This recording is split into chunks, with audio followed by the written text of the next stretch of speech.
Hey there YouTube, BR Tidwell 55 here, and I just want to take a couple minutes and talk about freedom as it relates to computer software, computer hardware. And that's been said by several people, myself included a couple of times, that the Macintosh platform from Apple is the only hardware platform from any OEM that you can run any of the major Intel compatible operating systems on, be they Unix based like OS X itself is, or Linux based, or even Windows based. Now some equate that flexibility with freedom. I suppose that may be true from a certain point of view, but personally I think it's an artificial sense of freedom.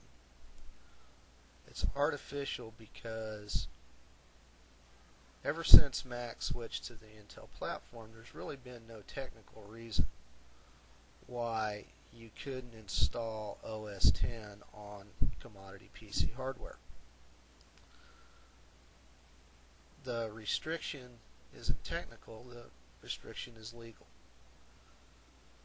Now, the reason why Apple does this is pretty simple. It's because they're a hardware company and they produce software to support their hardware sales, and if they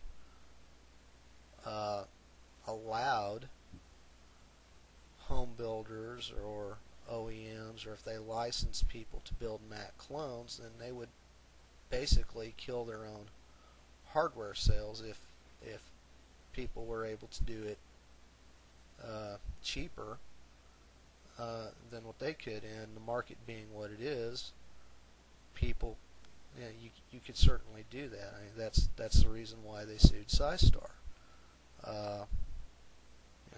Because if SiStar is allowed to produce basically, in my opinion, pretty poor but Macintosh clones nonetheless, then that really hurts Apple's business model. So you're not really free.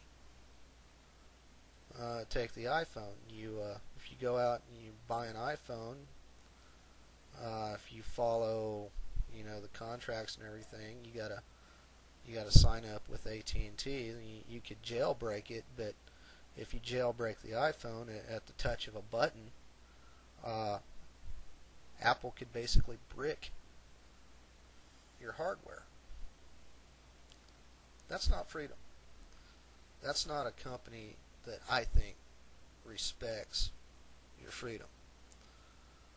Now, I'm not saying anything against them technically. I think I've always been impressed with the design and with the engineering of Apple products, and I know there's an argument when it comes to OS X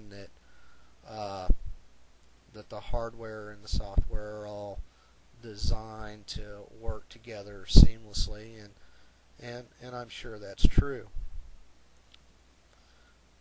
But you got to remember, Apple is a company that has to answer to stockholders, and they have to turn a profit. And if that means that they restrict how you use their software on what hardware you run it on, then that's what they do. So really, when you think about it, is that freedom? Is that really freedom? Because you're not free to install OS X on a homemade computer.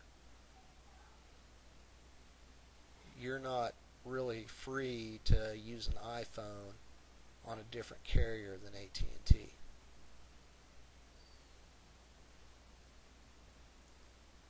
That's sort of the way I look at it. Thanks for watching.